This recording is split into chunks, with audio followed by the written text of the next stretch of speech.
It was the summer of 1944 when Captain Daniel Mercer first heard the rumors. They came whispered through the ranks, from engineers who worked too close to the front, from spies who vanished into the forests of Eastern Europe. The Germans were building something vast, buried deep beneath the earth. It wasn't a single bunker or a command post, they said, but an entire city, an underground fortress carved into stone, invisible to bombers, unreachable by artillery. No one knew exactly where it was, only that trains vanished into the mountains and never returned. For months, Allied intelligence dismissed the stories as exaggeration, until one day, a reconnaissance pilot flying over Lower Silesia photographed a patch of dense woodland that seemed to breathe. Vents cut into the earth, concrete towers disguised as rock outcroppings, fresh spoil heaps where no quarry existed. The photos landed on Mercer's desk in London, and by nightfall, he was on a plane bound for Poland. He was 34, a war-scarred veteran who had once been an architect before the world went mad. Now he was tasked with discovering what the Reich was hiding beneath the soil. His orders were simple: infiltrate, observe, and, if possible, make sure it never saw the light of day. He arrived in a landscape still trembling from retreat. The forests were scarred by bomb craters, the air heavy with the smell of damp earth and cordite. Local villagers whispered about strange noises at night, the rumble of machinery under their feet, and guards who spoke of Project Reese, the giant. Some said it was a weapons factory. Others believed it was a shelter for Hitler himself. Mercer found his way to a village near the Owl Mountains, where the ruins of a half-built railway line vanished into the woods. An old woman who ran the inn told him, in broken German, that her son had worked for the Germans there. "He came home once," she said. His hands were bleeding. He said the tunnels never end. He said it felt like digging into hell. At dawn, Mercer followed the tracks through the mist. The forest swallowed him whole. The birds were silent. He reached a clearing where concrete bunkers jutted from the hillside like broken teeth. The entrance was half collapsed, guarded by nothing but time. He crawled inside. The air was cold, metallic. His flashlight cut through the dark to reveal walls lined with steel beams, electrical cables still clinging to the ceiling like vines. The further he went, the more he felt as if he were walking inside the ribs of some giant creature. He found rooms carved by dynamite, unfinished stairwells, and long corridors that disappeared into pitch black. In one chamber, he discovered rows of wooden bunks, workers' quarters, likely prisoners from the camps.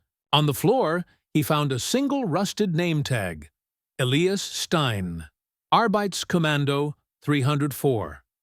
Mercer pocketed it, unsure why. The deeper he ventured, the stranger it became.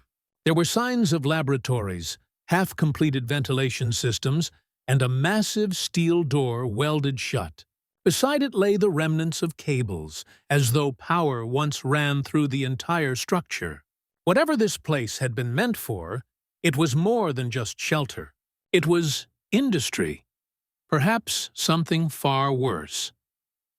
As he reached the end of the passage, he heard something. Not the echo of his own boots, but the soft drip of water. Rhythmic, alive. He followed it to a vast cavern where an underground lake shimmered faintly in the beam of his light. A catwalk stretched across the water, ending at another sealed tunnel. On the wall beside it, written in chalk and shaky handwriting, were the words, "The war will end, but not for us." Mercer turned back, his stomach tight. Outside, the forest seemed brighter, as if the earth itself had exhaled. He sent his findings back to London. Photographs, sketches, the tag he had found, and within weeks, Allied bombers targeted the mountains. But most of the tunnels survived. They were too deep, too well built. Years later, after the war, Mercer returned as part of an investigation team. The Soviets had already looted most of what remained. Some tunnels were flooded, others sealed. In one, they found evidence of strange experiments. Rooms filled with broken machinery and chemical containers marked only with code names. The Soviets took everything of value and left the rest to rot. But Mercer couldn't forget what he'd seen. He continued to study underground structures long after the war ended. He visited the Maginot Line, its vast corridors now echoing with emptiness. He stood inside Churchill's cabinet war rooms, still smelling faintly of tobacco and fear. He toured the submarine pens at Saint-Nazaire, the U-boat shelters that even direct hits could not destroy. Everywhere he went, he saw the same thing: mankind's obsession with hiding from its own destruction. One day, decades later, he received a letter. It came from Poland, postmarked from Walim, near the Owl Mountains. Inside was a photograph. It showed a man standing beside a newly unearthed tunnel, deeper than any that had been documented before. On the back, a note in Polish. "There is another chamber below. The machines are still there." Mercer, now an old man, knew he would never see it. But he felt the pull of it, the same haunting curiosity that had driven him into the mountains all those years ago. He closed his eyes and remembered the echoing silence beneath the earth, the chill of stone, the forgotten names etched into walls. He wondered what else still slept below the soil.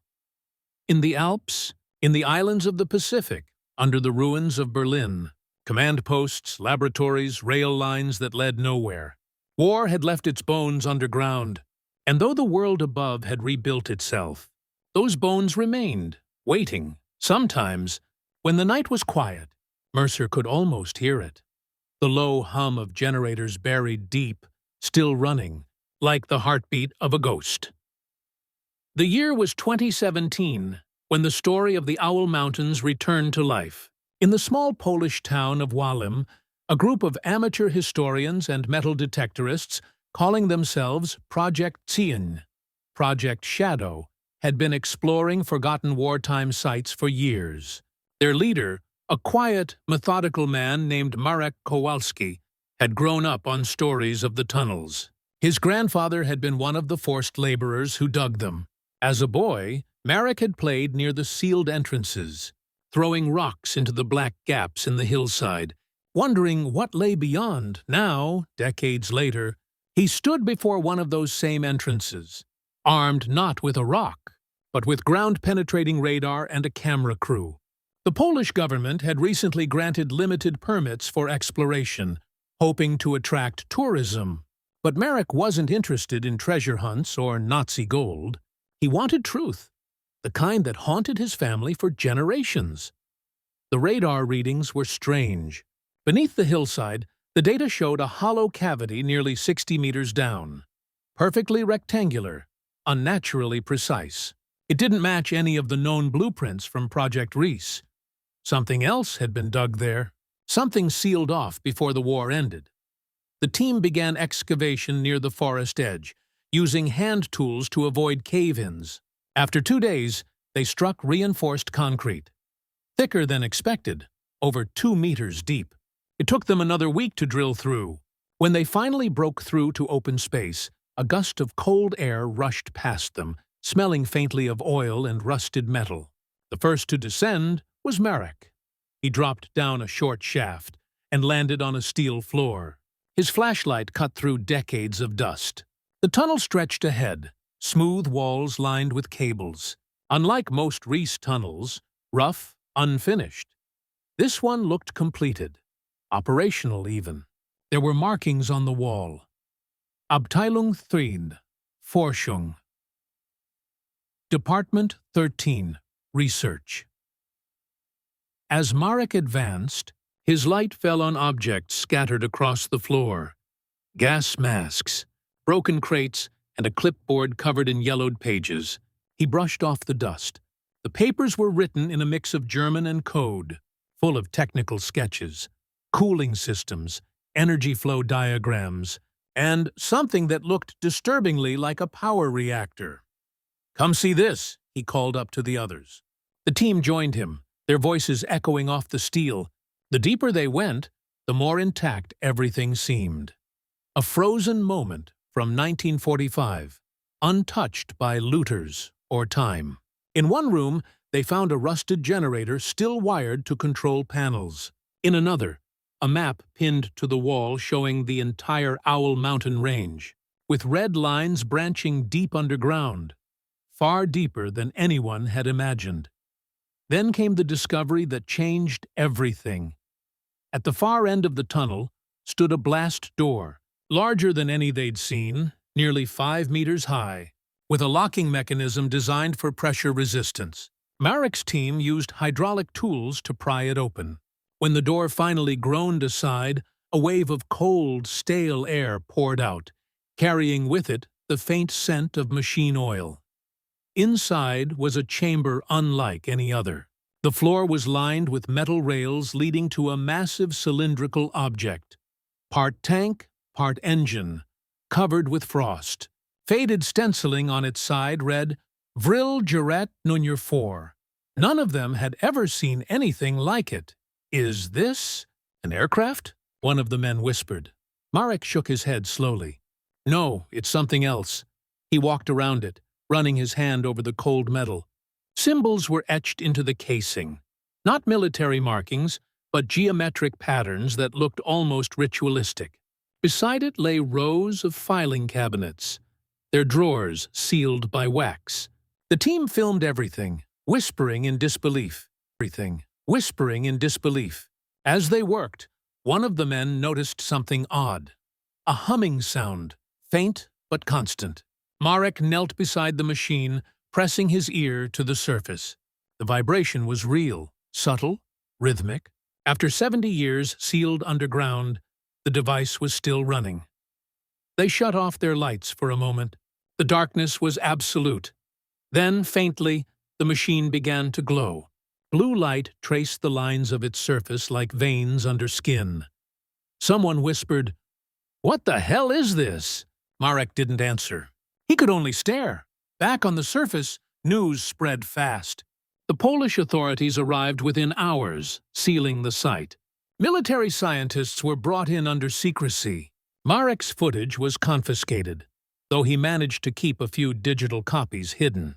For months afterward, he received no updates. Officials called the find historically sensitive. Then, quietly, the entrance was reburied. But Marek couldn't let it go. He began digging through archives, trying to find any mention of Department 13 or Vril Juret. What he uncovered chilled him. Late in the war, as Germany's situation became hopeless, the SS had diverted resources to secret research programs focused on alternative energy and field propulsion. They had built underground laboratories for these projects, away from bombers and spies. A memo, written by an SS officer named General Hans Kemmler, mentioned a self-contained energy core designed to sustain power indefinitely, using principles not yet understood by modern science. The file ended abruptly. Kemmler himself had vanished in May 1945, never found, never confirmed dead. Some believed he had escaped through the very tunnels Marek had rediscovered. Weeks later, Marek received an anonymous message through his website. It contained coordinates, deep in the mountains, miles from the first site, and a single line of text. He left more than one. Against his better judgment, Marek went. He and 2 trusted colleagues hiked through dense forest, their GPS units struggling in the thick canopy. As they reached the coordinates, they found another concrete entrance, this one hidden under collapsed trees. The air smelled of damp earth and iron. Inside, the tunnels were in worse shape. Water dripping from the ceiling, walls cracked with age. But the deeper they went, the more they recognized the same design. German engineering, unmistakable. Then, at the end of one corridor, they found something strange. Not machines, but bones. Human remains, dozens of them, tangled in rusted chains. Some still wore striped fabric. Concentration camp uniforms. The air was heavy with silence. Marek knelt beside one skeleton and saw a rusted tin in its hand. Inside were papers wrapped in cloth. He opened them carefully, faded German letters, handwritten in pencil. They were personal notes from prisoners forced to work on the tunnels. The last line read, "We build not for them, but for the earth to remember." He wept silently. They left the tunnels that night and sealed the entrance behind them. Marek never returned. He handed over the letters to a museum in Wrocław and disappeared from the public eye. But the story didn't end there. Months later, satellite scans of the Owl Mountains showed faint heat signatures, deep underground, precisely where the sealed tunnels lay. Experts dismissed it as geothermal anomalies. Others weren't so sure. Somewhere beneath those mountains, machines built in desperation by hands that never saw daylight might still hum in the dark, relics of a war that refused to die. And when the wind blows just right through the forest, locals swear they can still hear it, the echo of engines that were never meant to start and never meant to stop. Winter came early to the Owl Mountains that year. The trees stood naked under a sky of iron, the wind howling through the valleys like a voice from another century. Snow fell heavy over the sealed entrance of the tunnel Marek and his team had discovered months earlier. Most of Poland had moved on from the news. The find had been buried under government reports, then quietly classified. But in certain circles, military engineers, physicists, and a few intelligence agencies, whispers about the device persisted. In early 2018, a team of European scientists, funded through a private consortium calling itself Project Epsilon, arrived in Wallam under the guise of geological research. Their leader, Dr. Elise Hartmann, a German-born physicist from Munich, had spent her career studying early wartime experiments in electromagnetic propulsion. Her grandfather had worked as a technician in Peenemünde, though he never spoke of it. After his death, she found his journals, full of calculations, strange energy diagrams, and a single recurring symbol, a ring with 3 intersecting lines, the same symbol Marek had seen etched on the Vrilgeret. When she first saw the leaked footage of the tunnels, blurry, handheld shots of that cold metallic cylinder glowing faintly blue, she knew it wasn't a hoax. It matched something she'd read in a restricted Allied document from 1946. Project Kronos, Gravitational Anomaly Research. Location, Lower Silesia. Status, unconfirmed. With official permission, her team reopened the main entrance under armed supervision. Engineers worked for days to reinforce the shafts, pumping out decades of stagnant water. When Dr. Hartmann finally stepped into the main chamber, she froze. The Vrilgeret stood just as Marek had left it, enormous, silent, frost clinging to its sides. Around it lay scattered tools, rusted notebooks, and the faint hum that still filled the air. She approached it slowly, placing her hand on the metal. It was warm. After 70 years underground, with no visible power source, the machine was still generating heat. "Get me the spectrum reader," she said quietly. Her assistant handed her the instrument. The readings spiked off the chart. Faint radiation, not dangerous, but unfamiliar. It wasn't nuclear decay, it was something else. They spent the next 2 weeks studying it in isolation. The device's casing was made of alloys that shouldn't have existed in 1944. Mixtures of tungsten, titanium, and something that resisted standard analysis. Inside, scanning revealed circular coils arranged around a hollow core, like a magnetic containment system. But there was no sign of fuel, no power cables, no batteries. Every night, Dr. Hartmann stayed behind after her team left. She'd sit alone in the chamber, notebook in hand, tracing the same symbol her grandfather had drawn. The ring with 3 lines. Each time she closed her eyes, she swore she could hear a low pulse, deep and rhythmic, like a heartbeat under the earth. Then, one night, the machine changed. It began as a flicker of light inside the core, faint at first, then pulsing brighter. The hum grew louder, the air shimmering with static. Hartman stepped back, shielding her face. The instruments on her desk flickered. The lights above dimmed. For several seconds, everything glowed with that same eerie blue Merrick had described. Then, just as suddenly, it stopped. Silence fell again, leaving her trembling in the cold. She didn't tell her team. Instead, she dug deeper into her grandfather's notes, cross-referencing them with Nazi documents recovered after the war. The SS had called the Vril project Die Glocke, the bell. It had been part of Kammler's secret research group, rumored to explore anti-gravity and zero-point energy. Allied intelligence dismissed it as pseudoscience, yet here it was, real, humming, and still alive. The more she studied, the clearer it became that the machine wasn't a weapon. It was a generator, a prototype for something that could produce immense energy from magnetic resonance. But the calculations suggested something else, a side effect. The fields it created might not just distort energy, but space itself. "Doctor," her assistant said one morning, looking pale, "you need to see this." He held out a radiation badge, its indicator blackened. "It happened last night," he said. The sensors went off for 6 minutes. There was a spike, like a burst from inside the chamber. She froze. Was anyone near it? No, but the cameras, they cut out. All of them. When they reviewed the footage later, they found only static, except for a single frame. It showed the chamber illuminated in that same impossible blue, and in the reflection of the metal casing, faint silhouettes, human figures standing motionless, though no one had been there. After that, the government intervened again. The site was locked down. The official report described it as unstable subterranean radiation, and the project was suspended. Hartman returned to Germany, furious and restless, yet something followed her.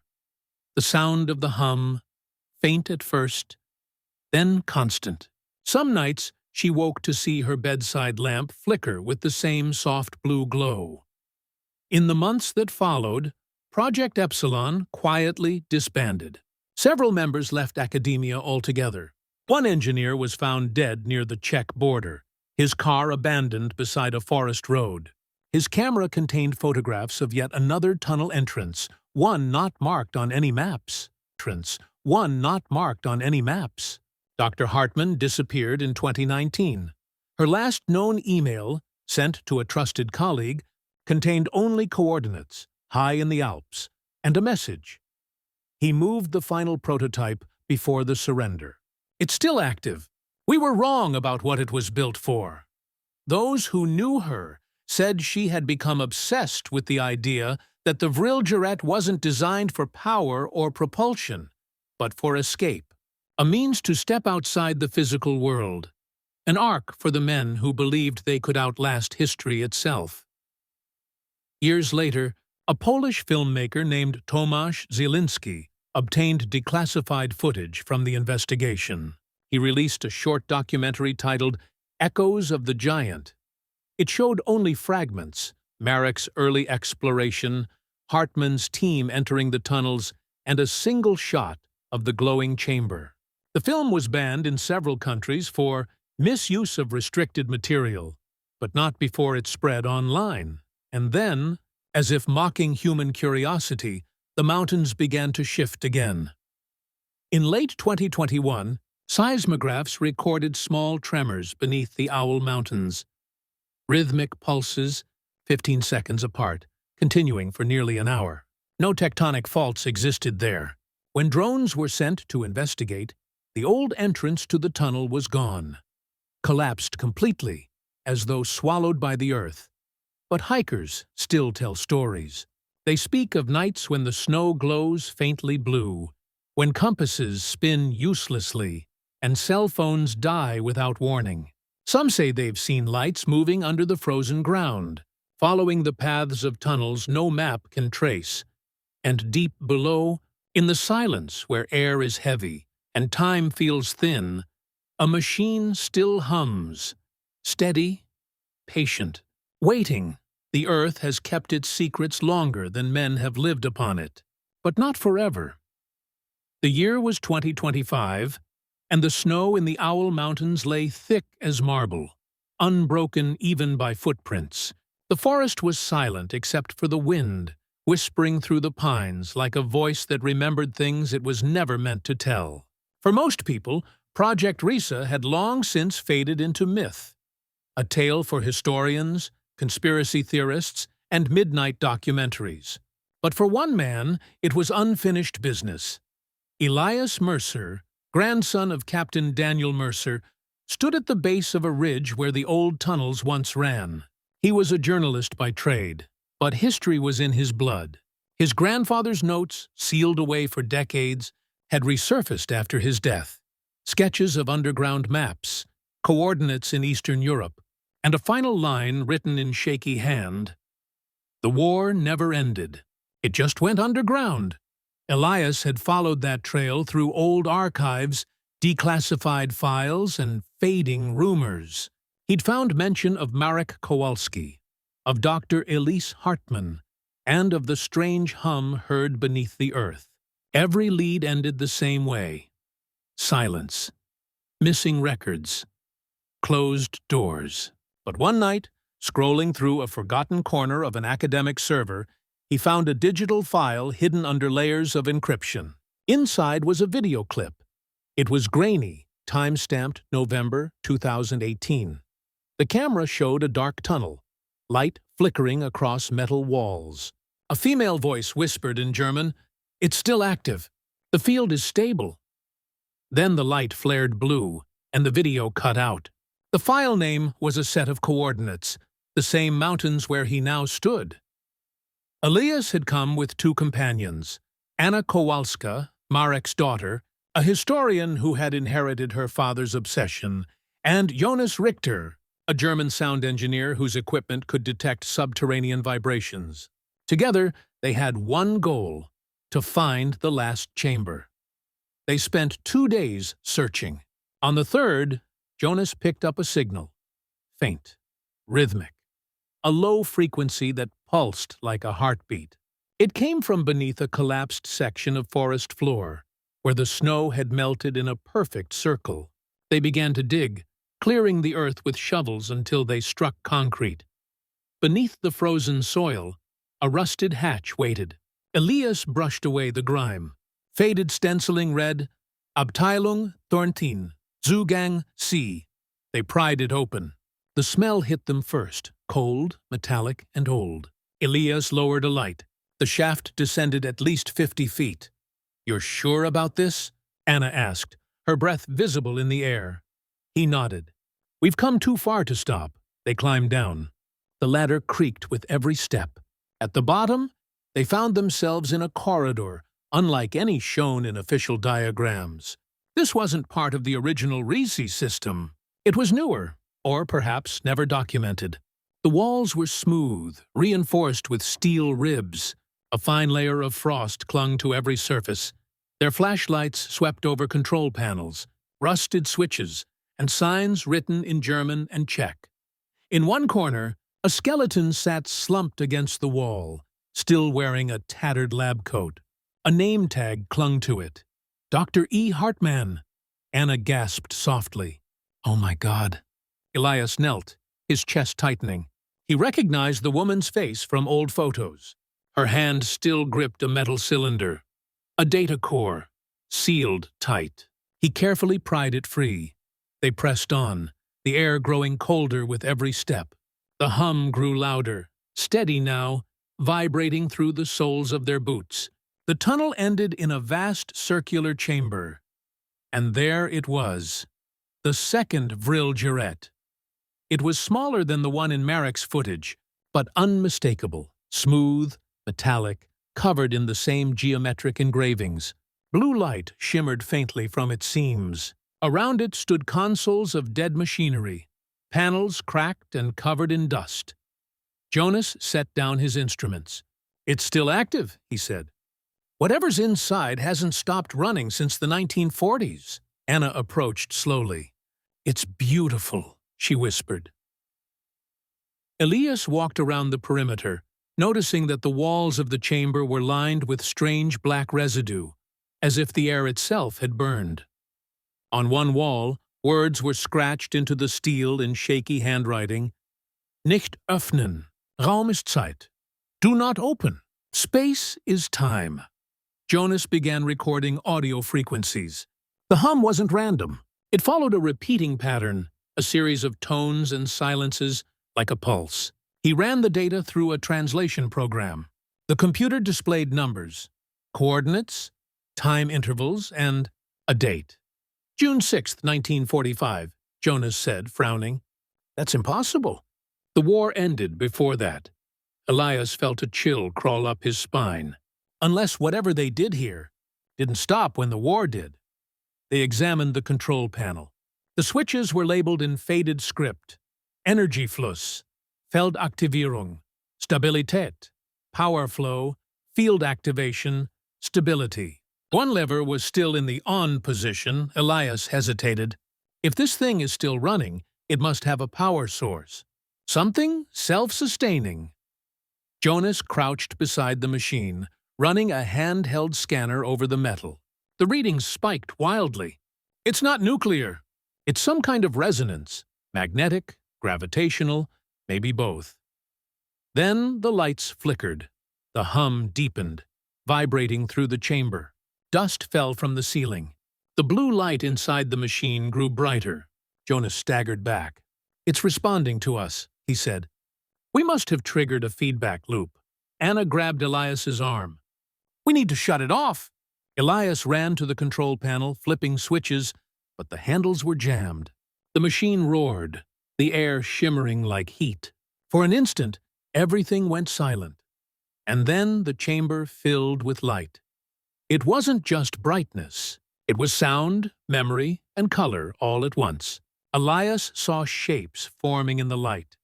Silhouettes of men in SS uniforms, workers in striped rags, engineers bent over blueprints. 1,000 lives caught in frozen moments, replaying endlessly. The air shimmered with voices, German, Polish, English, overlapping like echoes trapped in time. He saw a man in a black uniform, Kammler, perhaps, shouting orders beside the glowing device. If we cannot win above, the man said, his voice clear even through the distortion, we will build victory beneath. The world will end, but we will not. Then came screaming, an explosion of light and darkness. When Elias opened his eyes, the hum was gone. The chamber was silent again. Jonas lay unconscious but breathing. Anna was kneeling, trembling, her eyes wide with tears. It showed me something, she whispered. The workers, they weren't building a weapon. They were building a door. Elias staggered to his feet. The Vrilgerat stood dark now, its glow extinguished. The air was colder than before. He glanced down and realized that the frost patterns on the floor had changed. They weren't random anymore. They formed symbols, repeating circles and lines, just like those carved into the machine. He pocketed the data core from Hartmann's body. We have to leave, he said. They climbed back through the tunnels, emerging into the gray afternoon light. The forest was utterly still. Behind them, a low rumble rolled through the ground, as if something deep below had finally exhaled. The hatch sealed itself shut with the weight of the collapsing soil. Elias never spoke publicly about what happened. The footage, the readings, even Hartmann's data core were handed to authorities who quietly archived them. Weeks later, the area was declared off-limits, unstable terrain due to seismic activity. But some nights, when Elias sat alone in his apartment in London, he could still feel the faint vibration under his feet. A steady pulse, distant but real. In his grandfather's journal, the final page had always puzzled him. Now, at last, he understood what it meant. The war did not die with its soldiers. It went beneath the ground and learned to breathe without air. Someday, when the world above forgets, it will remember itself. The world above forgets, it will remember itself.